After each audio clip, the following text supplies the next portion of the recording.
जय हिंद, जय पीएससी। आज फिर से नई ऊर्जा और नए जोश के साथ हम लोग सॉल्व करने वाले हैं ज्योग्राफी के कुछ नए एमसीक्यूज। तो देखते हैं हमारा क्वेश्चन।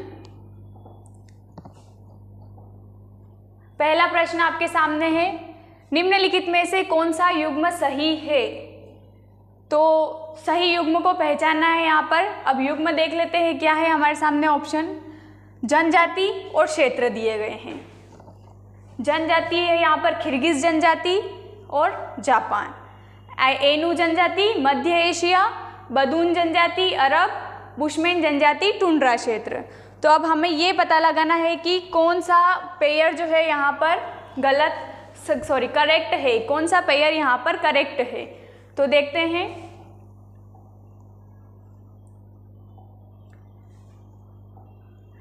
किर्गिज जनजाति जापान बिल्कुल गलत है। किर्गिज जनजाति जापान में नहीं पाई जाती है। एनु जनजाति मध्य एशिया, ये भी गलत है। एनु जनजाति मध्य एशिया में नहीं पाई जाती है। बदून जनजाति अरब, ये सी ऑप्शन जो है सही है। बदून जनजाति अरब क्षेत्र में पाई जाती है। और डी ऑप्शन है बुशमैन टुंड्रा क्षेत्र, ये भी गलत है। तो अब सही ऑप्शन तो हमें मिल चुका है कि बदून जनजाति अरब क्षेत्र में पाई जाती है। तो बाकी हमें यह भी देखना होगा कि किर्गिज, एनु, बुशमैन ये जनजातियां कहाँ पर पाई जाती है। तो देखते हैं। किर्गिज जनजाति मध्य एशिया में पाई जाती है। किर्गिज जनजाति मध्य एशिया।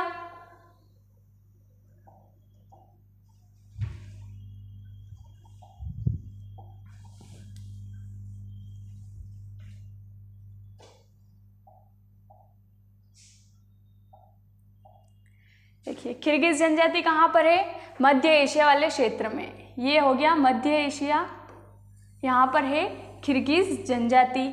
उसके अलावा थी एनु जनजाति या आइनु जनजाति, वो जापान में पाई जाती है। ये जापान, एनु जनजाति या आइनु जनजाति जापान। किर्गिज जनजाति कहाँ पर है? मध्य एशिया में।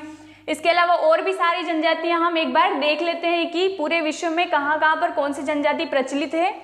तो शुरू करते हैं हम उत्तर अमेरिका महाद्वीप के साथ। रेड इंडियन, ये तो यहाँ की नस्ल है, मूल निवासी है अमेरिका के रेड इंडियंस।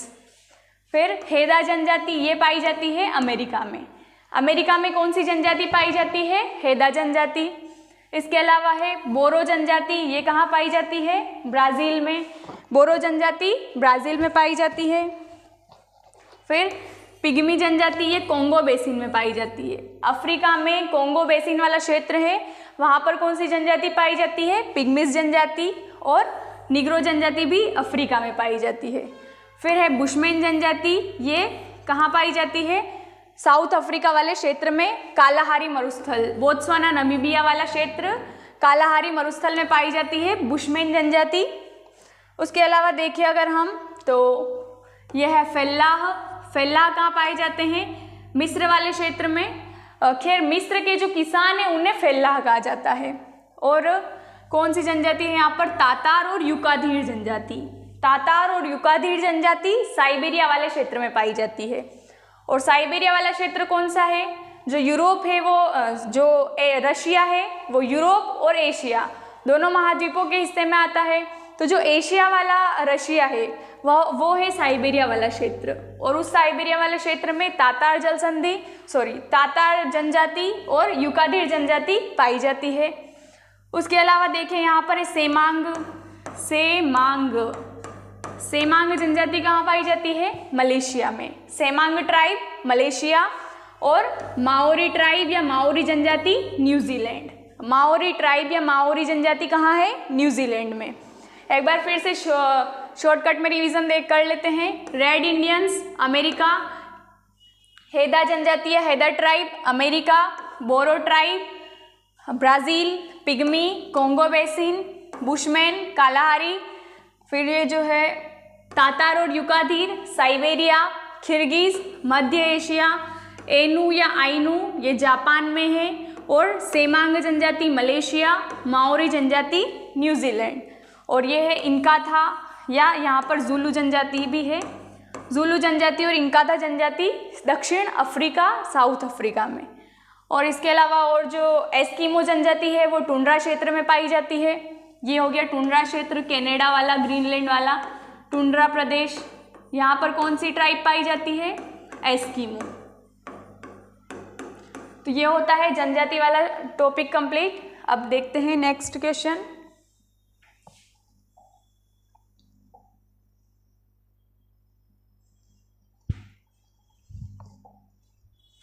अगला क्वेश्चन है हमारे सामने, निम्नलिखित का मिलान करें।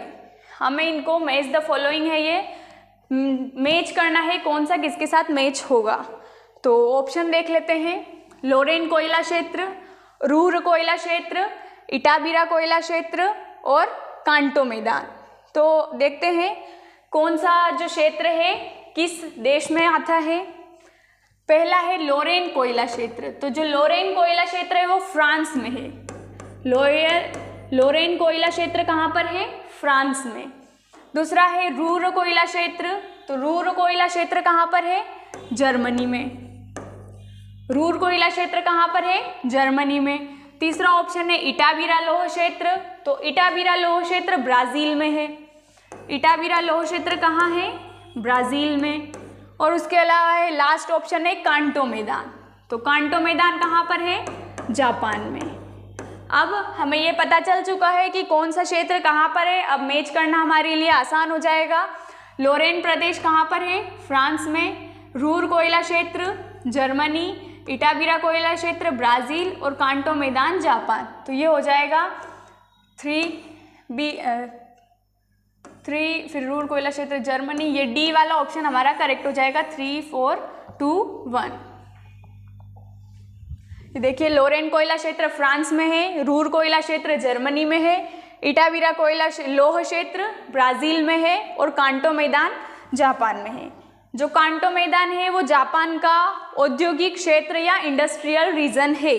कांटो प्लेन या कांटो मैदान जापान का इंडस्ट्रियल रीजन या फिर औद्योगिक क्षेत्र है जापान का। उसके अलावा इटाबिरा आयरन क्षेत्र कहाँ पर का है? ब्राज़ील का। एक और औद्योगिक क्षेत्र है योकोहामा।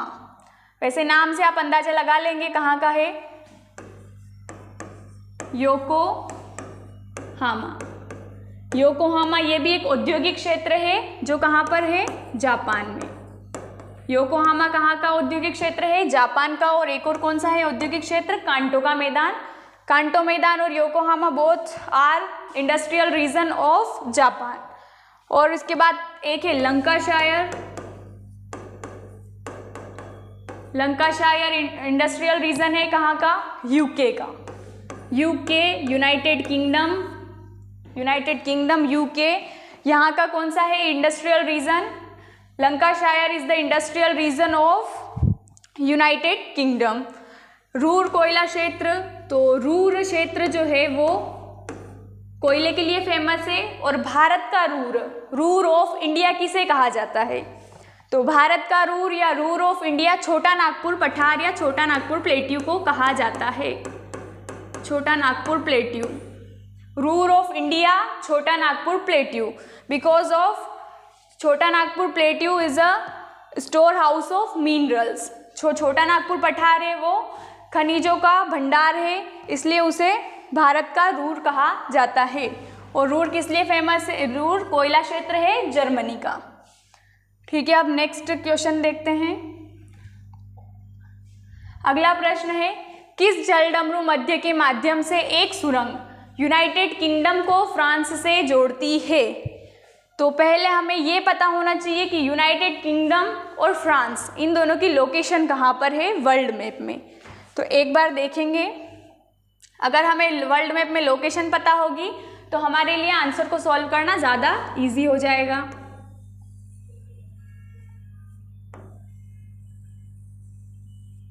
ये है नीचे अफ्रीका कॉन्टिनेंट, फिर ये ऊपर हो गया यूरोप कॉन्टिनेंट। अब क्वेश्चन में पूछा गया है यूनाइटेड किंगडम और फ्रांस के बारे में। तो यूनाइटेड किंगडम जो है एक द्वीपीय देश है, आइलैंड नेशन है यूनाइटेड किंगडम। और फ्रांस जो है यूरोप वाले महाद्वीप का यहाँ पर हिस्सा आ जाता है। अब फ्रांस और यूरोप इन दोनों के बीच में एक सुरंग है, वो सुरंग का नाम क्या है? मतलब वहाँ पर एक जल संधि है, उस जल संधि का नाम हमें बताना है जो फ्रांस और यूनाइटेड किंगडम के बीच में है। तो पहला क्वेश्चन ऑप्शन है डेविस जलडमरू मध्य, तो ए ऑप्शन बिल्कुल गलत हो जाएगा, क्योंकि जो डेविस जल संधि है वो कहाँ पर आती है, कनाडा ग्रीनलैंड के बीच में। दूसरा है डोवर जलडमरू मध्य, तो बी आंसर इसका बिल्कुल करेक्ट है। यूरोप और फ्रांस के बीच में कौन सी जल संधि है, डोवर जल संधि है। तीसरा है फ्लोरिडा जलडमरू मध्य और चौथा है मलक्का जलडमरू मध्य। तो एक बार हम इनको मैप में देख लेते हैं कि जल संधि क्या होती है और कैसे वो एक दूसरे को सेपरेट या कनेक्ट करती है, और चारों जल संधियों को देख लेते हैं। तो जो पहली है ये देख लेते हैं यहाँ पर, डेविस जल संधि। कौन सी है, डेविस जल संधि।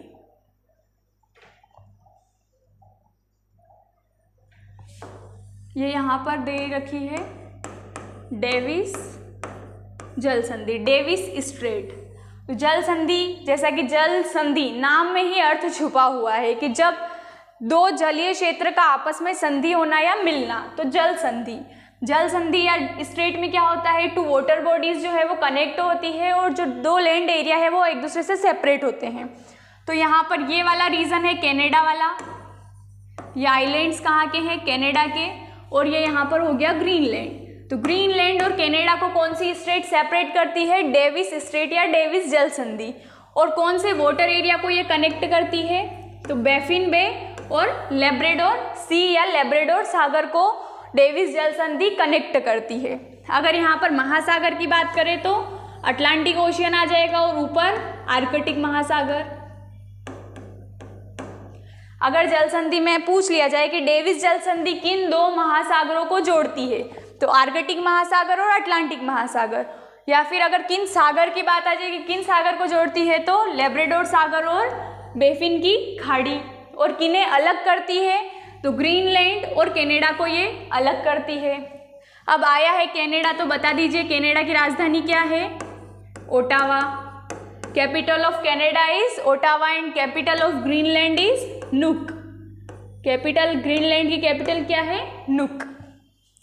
और कनाडा के पीएम कौन है अभी, जस्टिन ट्रूडो। ठीक है, अब दूसरी जल संधि देखते हैं यहाँ पर।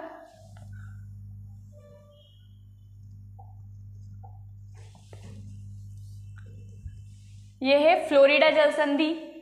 फ्लोरिडा जल संधि, अब ये भी किसी न किसी टू वाटर बॉडीज को कनेक्ट करेगी। तो ये किसे कनेक्ट करती है, मैक्सिको की खाड़ी और अटलांटिक महासागर।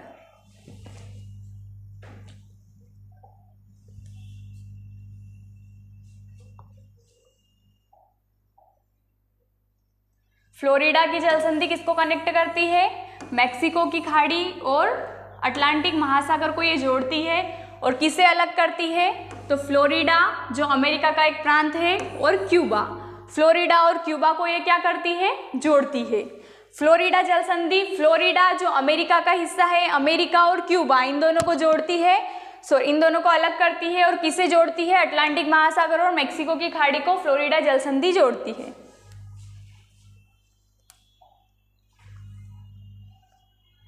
अब और दूसरी जल संधि देख लेते हैं, डोवर जल संधि, जो हमारा आंसर था।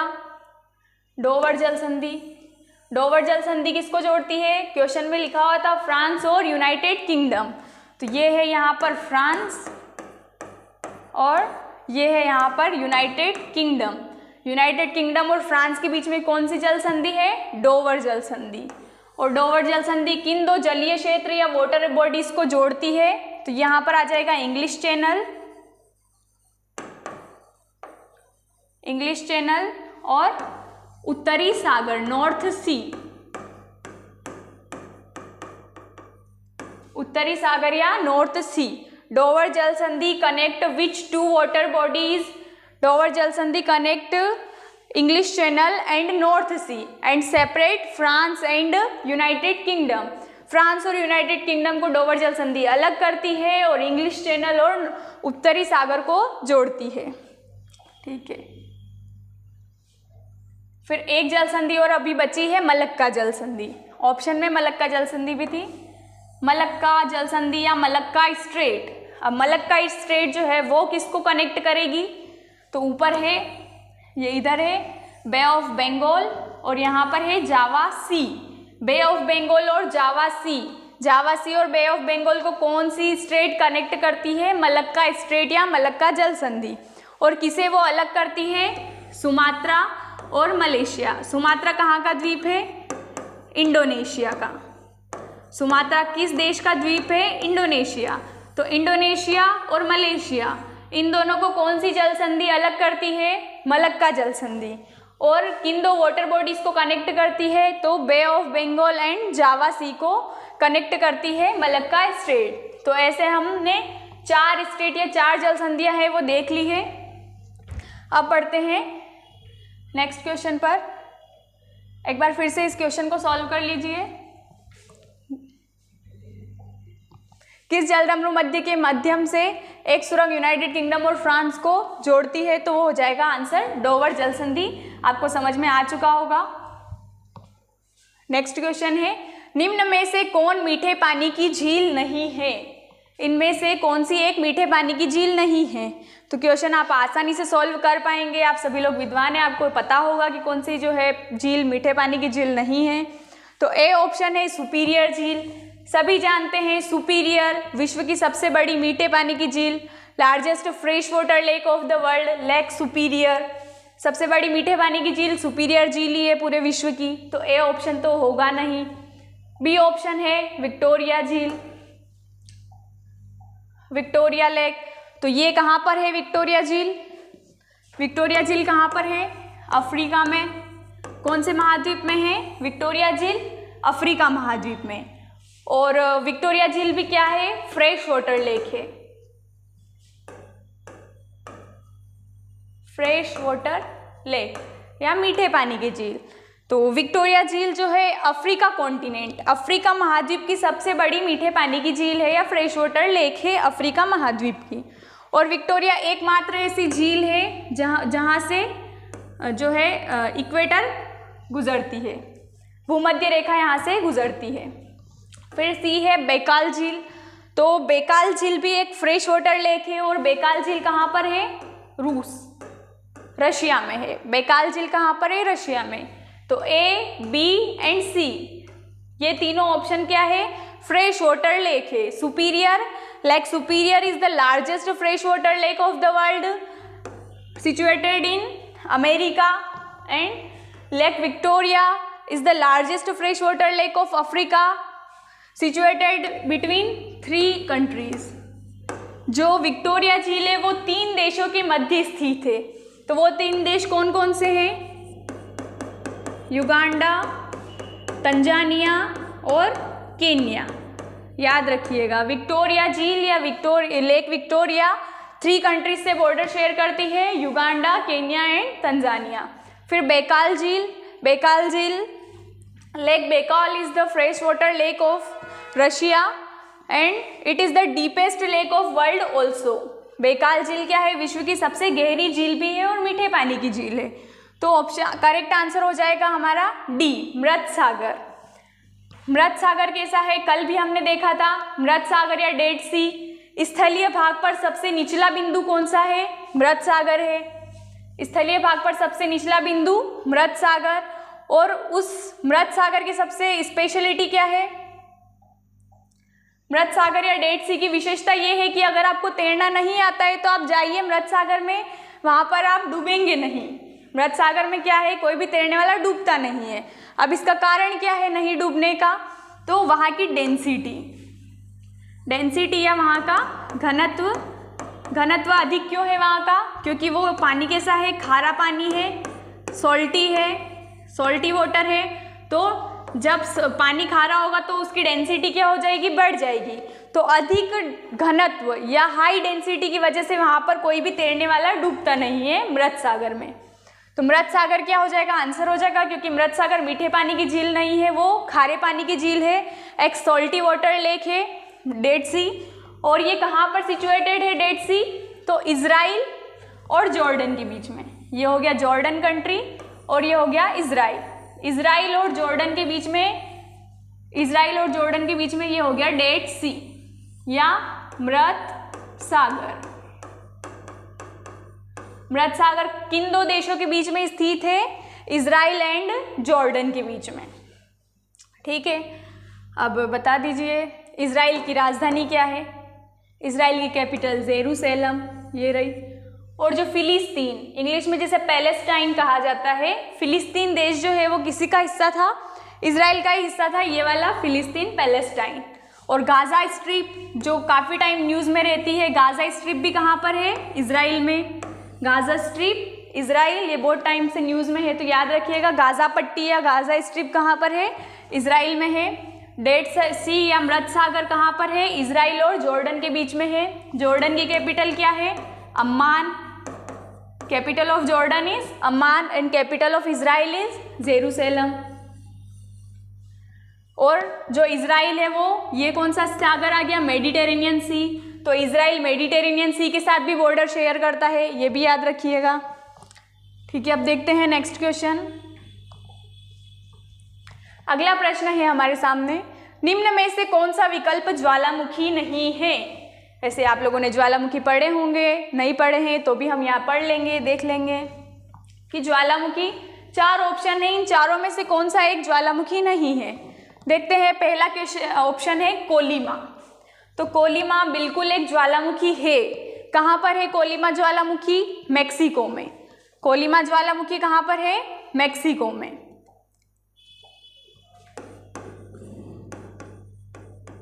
मैक्सिको। फिर है माउंट एटना, तो बिल्कुल एटना भी एक ज्वालामुखी है और ये कहाँ पर है, इटली में। माउंट एटना, एटना ज्वालामुखी कहाँ पर है, इटली में। सोनोरन, तो ये बिल्कुल गलत है। कल जो हमने क्विज सॉल्व करी थी उसमें सोनोरन शायद कल तो नहीं आया था, लेकिन परसों जो हमने देखा था अमेरिका से बनने वाले क्वेश्चन, उसमें सोनोरन को पढ़ा था। और सोनोरन क्या है, एक डेजर्ट है। Sonoran is a desert not a volcano. Sonoran एक रेगिस्तान है, न कि ज्वालामुखी। तो करेक्ट आंसर क्या हो जाएगा यहाँ पर, सी सोनोरन। और डी क्या है, मेरापी। मेरापी भी क्या है, एक ज्वालामुखी है जो कहाँ पर है, इंडोनेशिया में। तो कोलिमा कहाँ पर है, मैक्सिको में है। माउंट एटना कहाँ है, इटली में। माउंट मेरापी इंडोनेशिया में। और सोनोरन कहाँ पर है, अमेरिका का डेजर्ट है, अमेरिका और मैक्सिको की बॉर्डर पर है।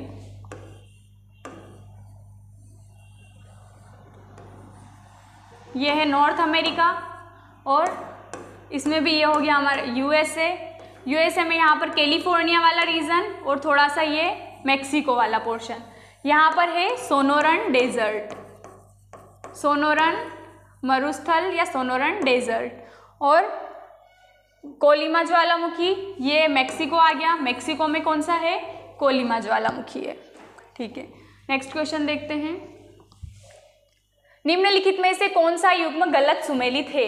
विच of the following pair is not correctly matched, incorrect. Which of the following pair is incorrect, कौन सा जोड़ा जो है यहाँ पर गलत है। तो ये तो आपको पता ही चल जाएगा, जो सभी इंडियंस हैं हम लोग और भारत वालों को तो अच्छे से पता है कि लू जो है हवा वो कहाँ बहती है। तो आंसर आप आसानी से कर सकते हैं, फिर भी डिस्कस हम एक बार करेंगे क्योंकि लू के बारे में तो पता है कि लू कहाँ पर है, भारत में है, लेकिन बाकी जो स्थानीय पवने वो कहाँ है ये भी देखना पड़ेगा। ये यहाँ पर दी हुई है सारी स्थानीय पवने, स्थानीय पवने या फिर local winds. Local winds, local winds या स्थानीय पवनों से तात्पर्य ये है कि ऐसी पवनें जो किसी एक विशेष क्षेत्र में बहती है, पर्टिकुलर और स्पेसिफिक एरिया में बहती है और वहाँ पर उनके लोकल नेम्स होते हैं। तो पहली है फोन पवन आल्प्स, फोन पवन आल्प्स। ये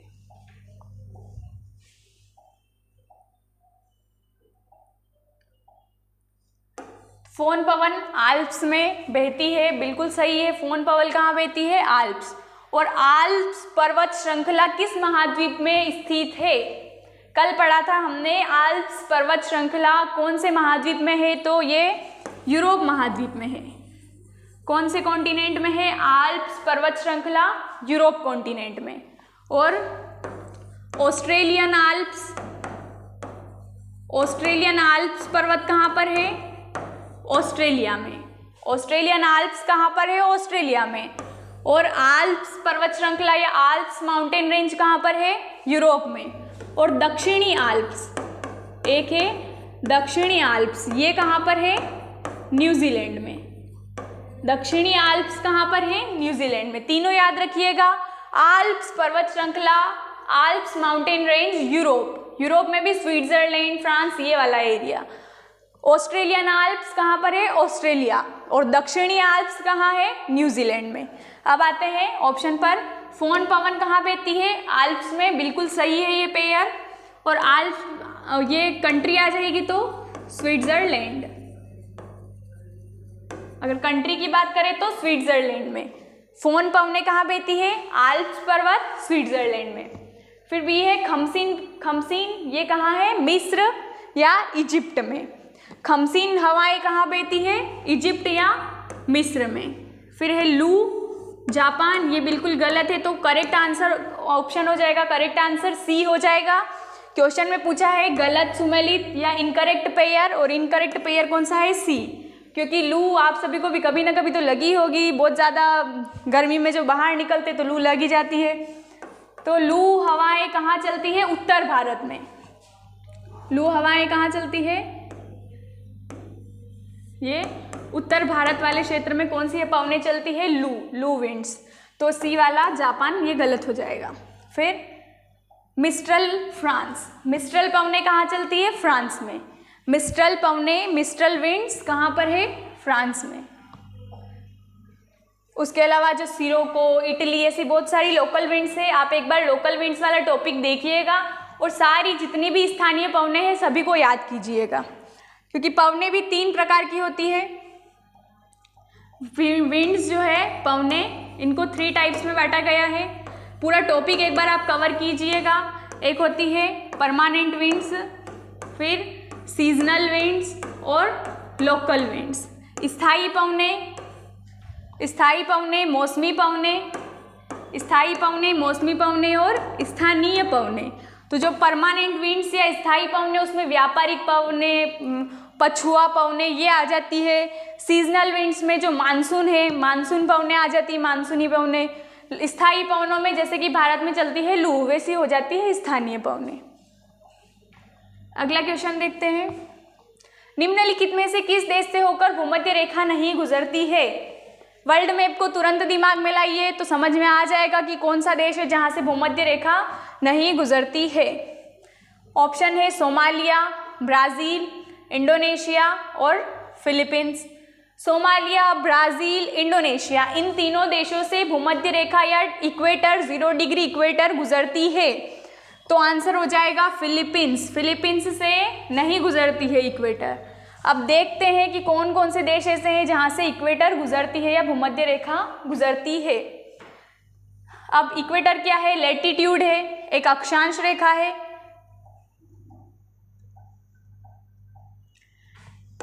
ये हो गई कर्क रेखा, ये वाली। फिर ये यहाँ पर हो गई 0 डिग्री भूमध्य रेखा। फिर ये 23.5 डिग्री यहाँ पर हो गई कैप्रिकॉर्न, या फिर जिसे हम कहते हैं मकर रेखा। कर्क रेखा, भूमध्य रेखा और मकर रेखा, हमें तीनों के देश याद होने चाहिए कि कहाँ से, किन देशों से कर्क गुजर रही है, किन देशों से मकर और किन देशों से भूमध्य रेखा गुजर रही है। तो हम भूमध्य रेखा वाले देख लेते हैं। ये है दक्षिण अमेरिका। ये महाद्वीप कौन सा है? दक्षिण अमेरिका।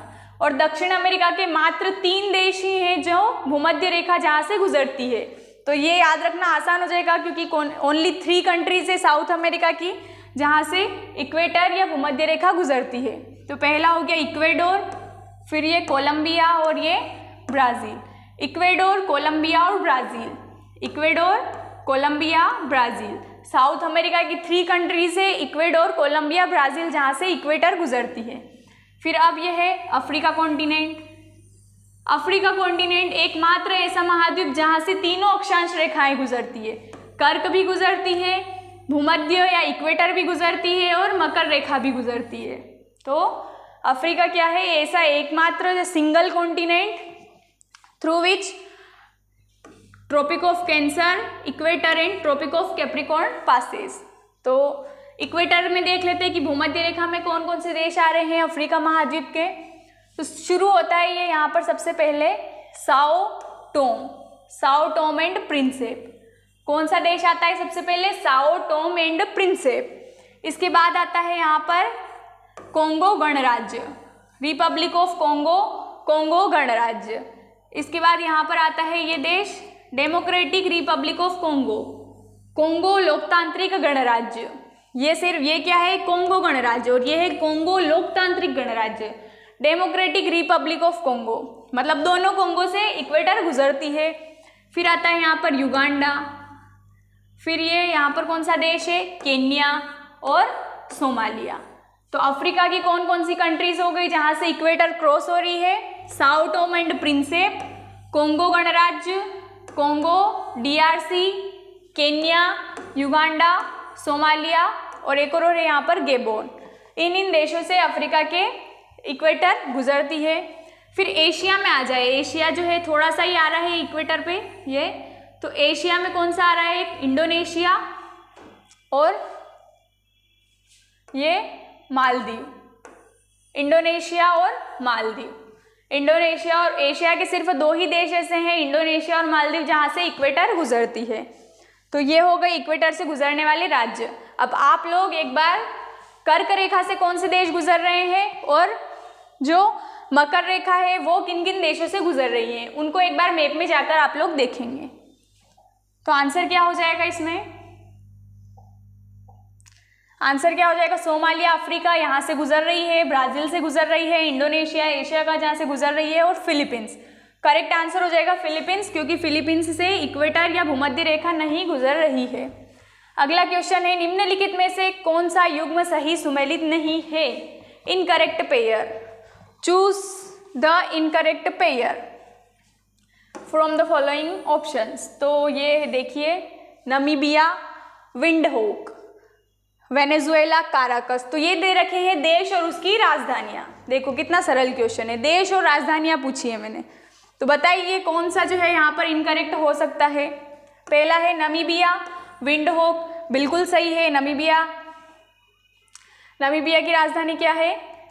विंडहोक, सही है ये। फिर है वेनेजुएला, वेनेजुएला की राजधानी क्या है? वेनेजुएला की राजधानी कराकस, ये भी सही है। वेनेजुएला किस महाद्वीप में आता है? दक्षिण अमेरिका महाद्वीप का हिस्सा है वेनेजुएला, और इसकी कैपिटल क्या है? कराकस। फिर है बेलीज, बेलीज की राजधानी है बेल्मोपान, और बेलीज किस महाद्वीप का हिस्सा है? उत्तर अमेरिका। उत्तर अमेरिका में देखो 3 देश तो सबसे बढ़िया दिखते ही हैं, सबसे बड़े।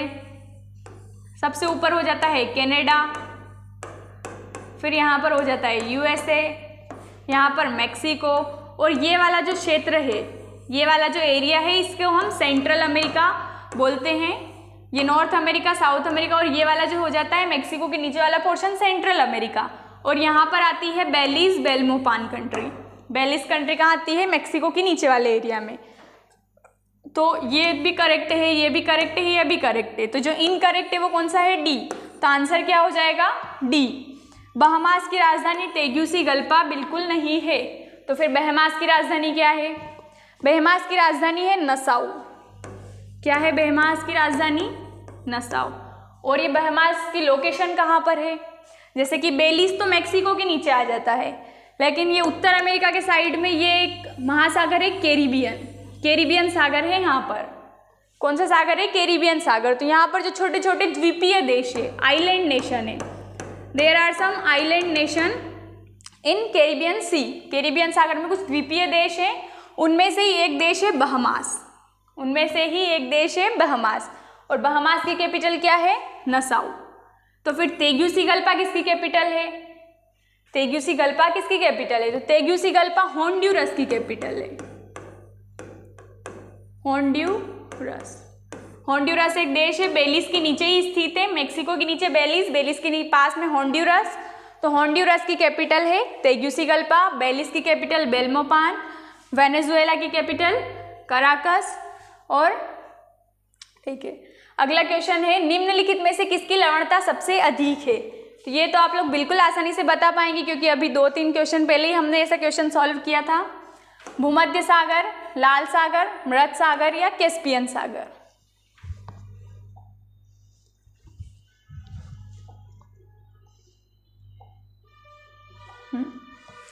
किसकी लवणता सबसे अधिक है यहाँ पर? तो एक झील हमने पढ़ी थी कल कि सबसे खारी झील कौन सी थी? वोन झील टर्की में। सबसे ज़्यादा खारी झील थी वोन झील, जो कहाँ पर थी? टर्की में। लेकिन वोन तो यहाँ पर ऑप्शन में है ही नहीं, तो वोन तो आएगा नहीं। तो अब क्या बचा है? भूमध्य सागर, लाल सागर, मृत सागर और कैस्पियन सागर। तो यहाँ पर जो सबसे लवणीय जो है वो है मृत सागर। सबसे ज़्यादा खारा कौन सा है? मृत सागर। जैसे कि भूमध्य सागर में भी थोड़ा खारापन है, लाल सागर में भी है, कैस्पियन में भी है, लेकिन सबसे ज़्यादा जो खारा है वो कौन सा है? सबसे ज़्यादा लवणता किस में है? मृत सागर या सैलिनिटी। सबसे ज़्यादा सैलिनिटी या लवणता किस में है? मृत सागर में। और मृत सागर की विशेषता क्या है? ये स्थलीय भाग पर सबसे निचला बिंदु है पूरे विश्व का, lowest point of the world in surface area. और ये जो हो गया क्या? मृत सागर। और किस देश में स्थित है मृत सागर? तो ये इजराइल और जॉर्डन के बीच में स्थित है। अब हमारा आज का अंतिम last question of the day, निम्नलिखित में से कौन सा रेगिस्तान दक्षिणी गोलार्ध में स्थित है? दक्षिणी गोलार्ध में southern hemisphere, which of the following desert situated in southern hemisphere? तो अब ये दक्षिणी गोलार्ध क्या होता है? दक्षिणी गोलार्ध क्या होता है? जो 0 डिग्री भूमध्य रेखा से नीचे है वो वाला हिस्सा क्या है? दक्षिणी गोलार्ध। और जो 0 डिग्री से ऊपर है वो उत्तरी गोलार्ध या नदर्न हेमिस्फीयर। तो गोबी, अब इसके लिए हमें लोकेशन पता होनी चाहिए। फिर से वर्ल्ड मैप में लोकेशन सबसे ज़्यादा इंपॉर्टेंट मैटर करती है। गोबी डेजर्ट कहाँ पर है? गोबी डेजर्ट है चाइना में। गोबी डेजर्ट कहाँ पर है? गोबी रेगिस्तान कहाँ पर है? चाइना में। चिहुआहुआ, ये अभी कल ही पढ़ा था। चिहुआहुआ हमने खदान पढ़ी थी, जो कहाँ पर थी? मेक्सिको में। और काई के लिए प्रसिद्ध थी? चांदी के लिए, सिल्वर के लिए। Silver mine Chihuahua Mexico. और चिहुआहुआ क्या है? एक डेजर्ट भी है। चिहुआहुआ एक डेजर्ट भी है जो अमेरिका और मेक्सिको की बॉर्डर पर है। अमेरिका मेक्सिको की बॉर्डर पर है। सहारा डेजर्ट ये कहाँ पर है? North Africa. सहारा डेजर्ट कहाँ पर है? नॉर्थ अफ्रीका में। और कालाहारी डेजर्ट कहाँ पर है? अफ्रीका के साउथ वाले रीजन में, नमीबिया एंड बोत्सवाना कंट्रीज है। नमीबिया एंड बोत्सवाना, यहाँ पर क्या है? Kalahari desert. तो अब थोड़ा सोचिए, चाइना, अमेरिका और जो नॉर्थ अफ्रीका सहारा वाला रीजन, ये तीनों 0 डिग्री से ऊपर वाले रीजन में आते हैं। एक बार इनको मैप में देख लेंगे तो शायद ज़्यादा अच्छे से क्लियर हो जाएगा।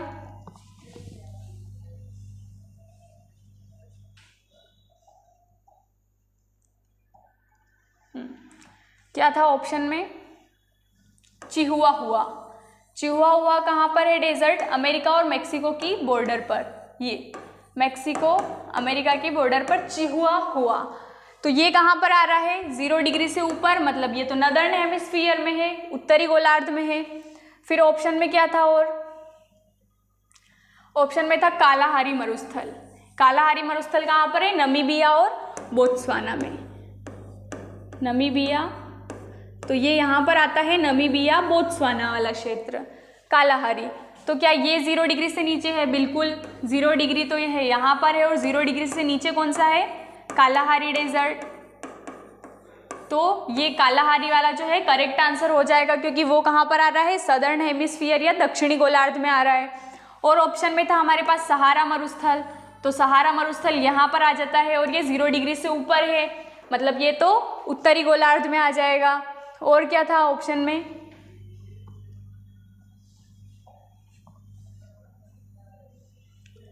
ऑप्शन में था गोबी मरुस्थल, चाइना। तो चाइना ये यहाँ पर आ जाएगा, गोबी मरुस्थल इस जगह। गोबी मरुस्थल तो ये भी कहाँ जा रहा है? 0 डिग्री से ऊपर।